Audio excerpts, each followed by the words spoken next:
देखो लक्ष्मण, कितना मनोरम स्थल है।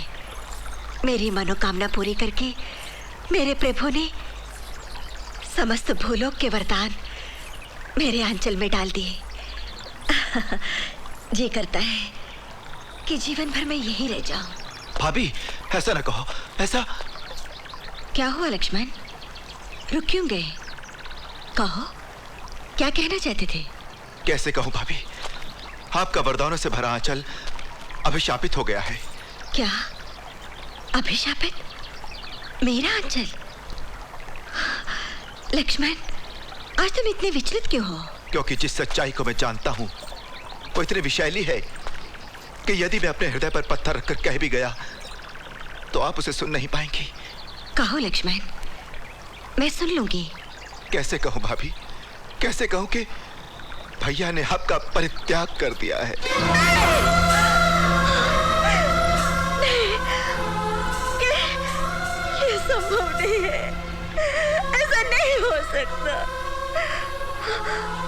लक्ष्मण, लक्ष्मण, तुमने ठीक से तो सुना है ना? हाँ भाभी।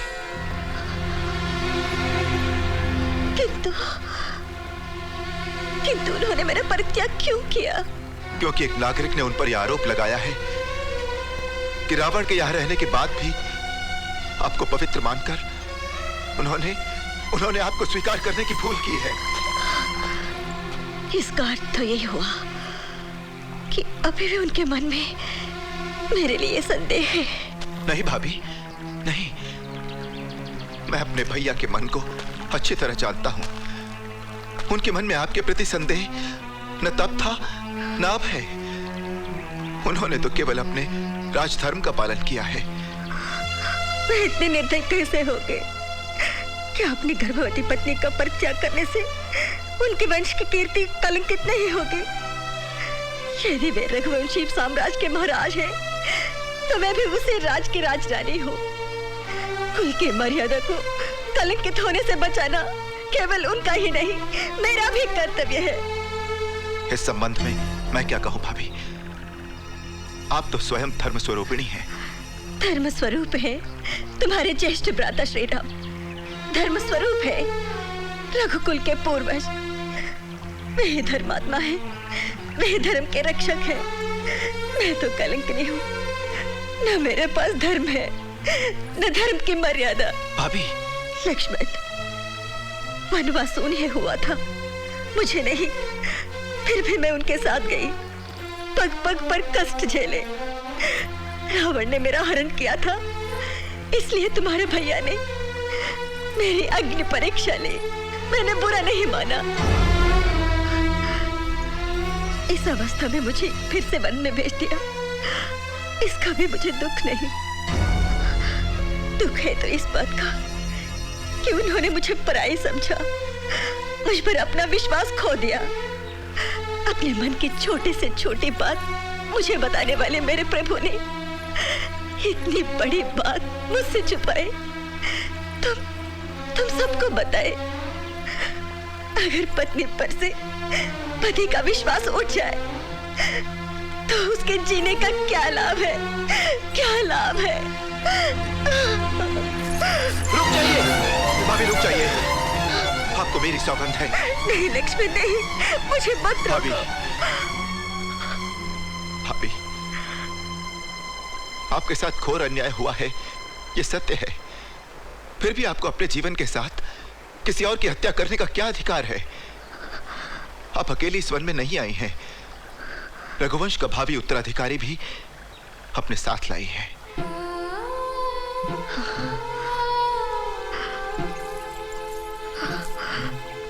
भावी उत्तराधिकारी? लक्ष्मण, वन में भटकती ऐसी अभागन से यदि किसी ने पूछ लिया कि ऐसी अवस्था में तुम्हारे स्वामी ने तुम्हारा त्याग क्यों कर दिया, तो मैं क्या उत्तर दूंगी?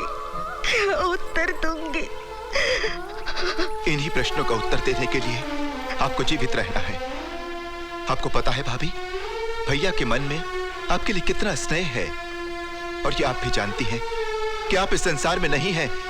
ये सुनते ही भैया पल भर में अपने प्राण त्याग देंगे। जानते हो, किंतु आज उन्होंने मेरे साथ जो इतना बड़ा छल कपट किया है, उससे मैं अपना संभल खो बैठी।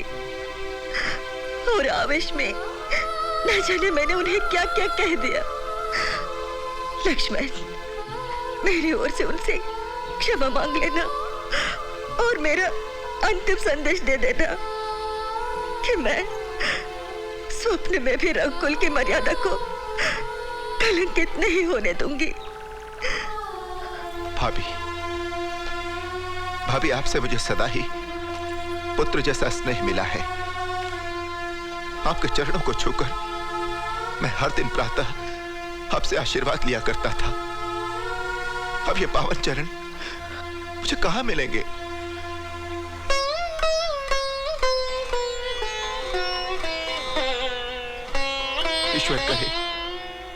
ईश्वर करे इन चरणों में ये मेरा अंतिम प्रणाम ना हो।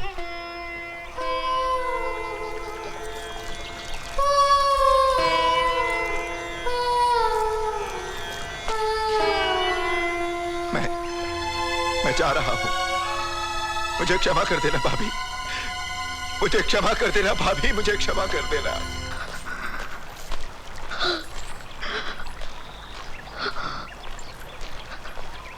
लक्ष्मण, मेरा एक छोटा सा निवेदन है। आज्ञा दीजिए। लक्ष्मण,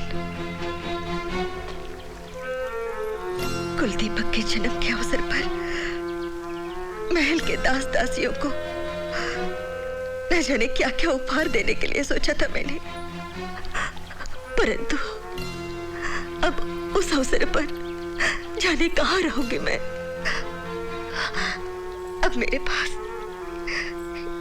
इन आभूषणों के अतिरिक्त कुछ भी नहीं।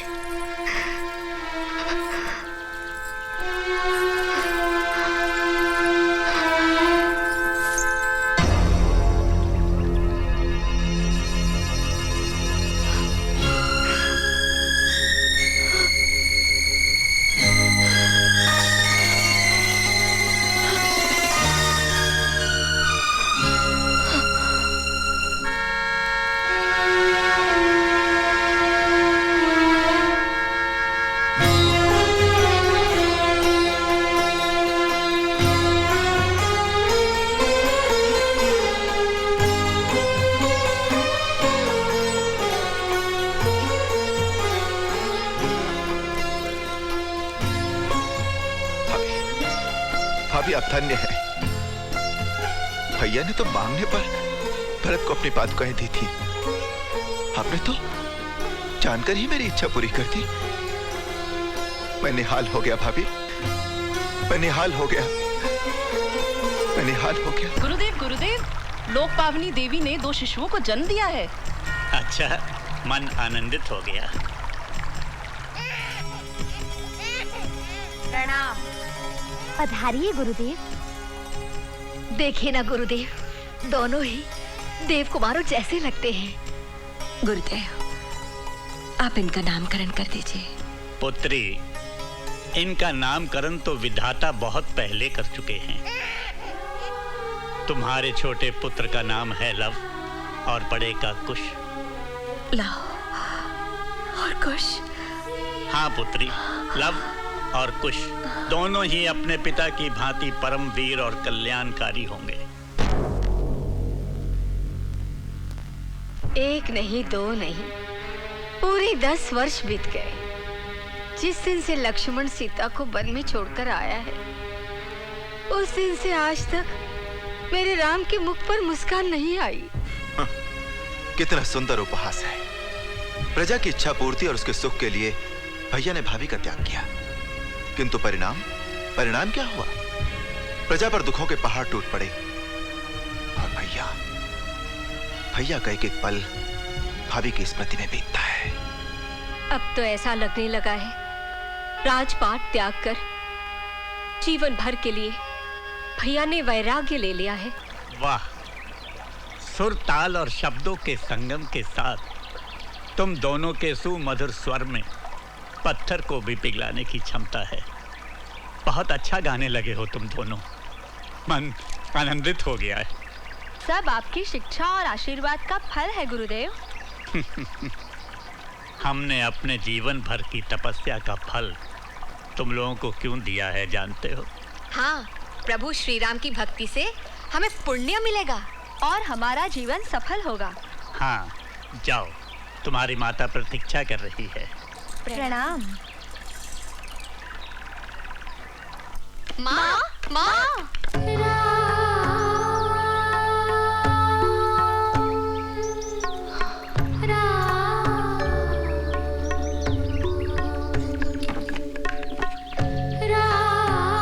ये क्या माँ? हमने अच्छा नहीं गाया? हमसे कुछ अपराध हुआ है माँ। हमारे किसी कार्य से तुम्हारे मन को चोट पहुंची है? किसी ने तुमसे कुछ कहा है माँ? बताओ माँ, तुम्हें क्या कष्ट है? क्या चिंता है माँ?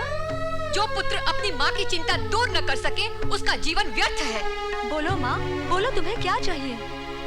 यदि तुम कहो तो हम तुम्हारे चरणों में स्वर्ण का अंबार लगा दें। तुम दोनों मेरे लिए किसी भी स्वर्ण के अंबार से बढ़कर हो। पुत्रों, मेरी संपदा हो। तुम्हारे अतिरिक्त मुझे कुछ भी नहीं चाहिए। तो फिर तुम रो क्यों रही हो माँ? तुम दोनों के मुख से रामायण का मधुर गायन सुनकर मेरा हृदय भर आया और खुशी से आंखें भर आई। क्या खुशी में भी आंखें भर आती है माँ? हाँ, यदि खुशी खुशी जैसी हो। माँ, सीताराम जैसी दंपत्ति समस्त भूलोक में आज तक नहीं हुई, संभवतः होगी भी नहीं। इसलिए सीता के वियोग का दुख राघवेंद्र को जीवन भर रहेगा। क्या ऐसा कोई उपाय नहीं जिससे राम के दुख का भी निवारण हो जाए और प्रजा भी सुखी हो जाए?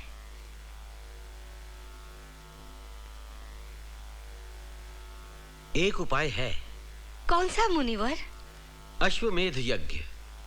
इससे राघवेंद्र का दुख तो दूर होगा ही, उन्हें यश भी प्राप्त होगा और प्रजा के सिर पर मंडराते संकट के बादल भी छट जाएंगे। किंतु गुरुवर, क्या भैया इसके लिए तैयार होंगे? अवश्य होंगे। श्री राम की प्रजा बहुत दुखी है। मेरी प्रजा दुखी हो गई?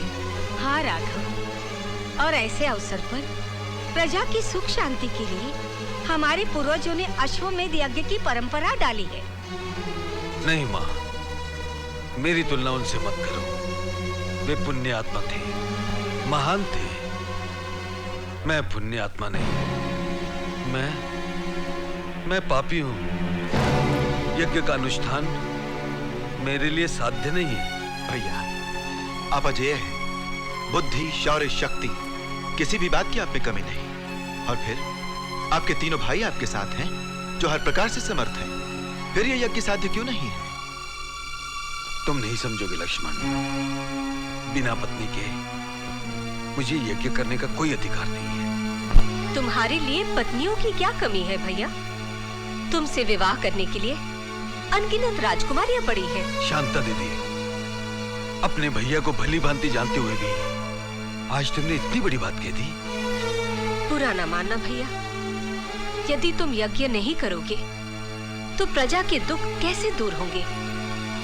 तुम्हें दूसरा विवाह करना ही होगा। दीदी, सूर्य पूर्व की अपेक्षा पश्चिम से निकल सकता है, चंद्रमा अपनी शीतलता बरसाना छोड़ सकता है, लेकिन तुम्हारा भैया राम, आप सबका प्रिय राम, अपना एक पत्नी व्रत कभी भंग नहीं कर सकता।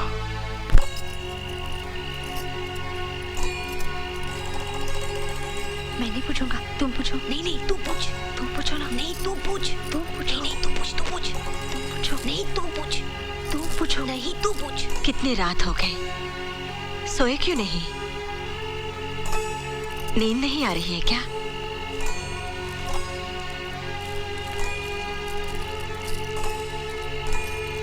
हाँ माँ, नींद नहीं आ रही है। क्यों नहीं आ रही है? माँ, प्रतिदिन गुरुदेव से रामायण सुनकर और प्रभु श्री राम के प्रति तुम्हारी अथाह भक्ति देखकर हमारी जिज्ञासा बहुत बढ़ गई है माँ। मन करता है पंख लगाकर उड़े और पल भर में अयोध्या पहुँच जाए। और माँ, पुरुषोत्तम श्री राम के दर्शन करके जुग जुग से प्यासे इन नैनों की प्यास बुझा ले। हाँ माँ, और उन्हें रामायण गाकर सुनाए, उनसे आशीर्वाद ले और अपना जीवन धन्य कर ले। मेरे बेटो, तुम दोनों के जीवन में ऐसा अवसर आए, ये मेरे हृदय की सबसे बड़ी कामना है। तो फिर तुम हमें अयोध्या जाने की आज्ञा क्यों नहीं देती माँ? ये आज्ञा तुम्हें गुरुदेव से ही लेनी पड़ेगी। ऐसी बात है तो हम कल सुबह ही गुरुदेव से आज्ञा मांग लेते हैं। अवश्य मांगो। मेरा मन कहता है वे तुम्हें निराश नहीं करेंगे, किंतु उचित समय आने पर वे स्वयं ही आज्ञा देंगे। रामायण धर्म और अधर्म के अंतर को प्रतिपादक करती है, अर्थात निर्धारित करती है, और संपूर्ण मानव जाति को जीवन का वास्तविक अर्थ समझाने के साथ ही मानव को दानवी प्रवृत्तियों की ओर बढ़ने से रोकती है। अर्थात मनुष्य को मनुष्यता का आचरण करने की शिक्षा देती है। हाँ, जानते हो क्यों? क्यों गुरुदेव? क्योंकि रामायण के समस्त पात्र आदरणीय हैं।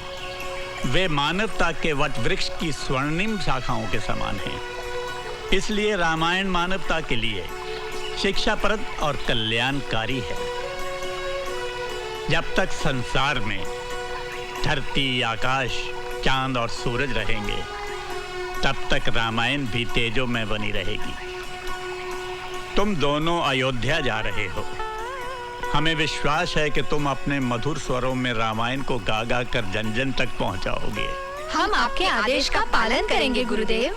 हम जानते हैं ये दिव्यास्त्र है। जैसे तुम रामायण के गायन में पारंगत हो, वैसे ही अस्त्रों और शस्त्रों के प्रयोग में भी। फिर ये दिव्यास्त्र क्यों गुरुदेव? तुम्हारी सुरक्षा के लिए। तुम दोनों पहली बार तपोवन से बाहर जा रहे हो। ये अस्त्र शत्रु को मारता नहीं, केवल उसे सम्मोहित करके परास्त कर देता है। इसे हर समय अपने पास रखना। जी गुरुदेव।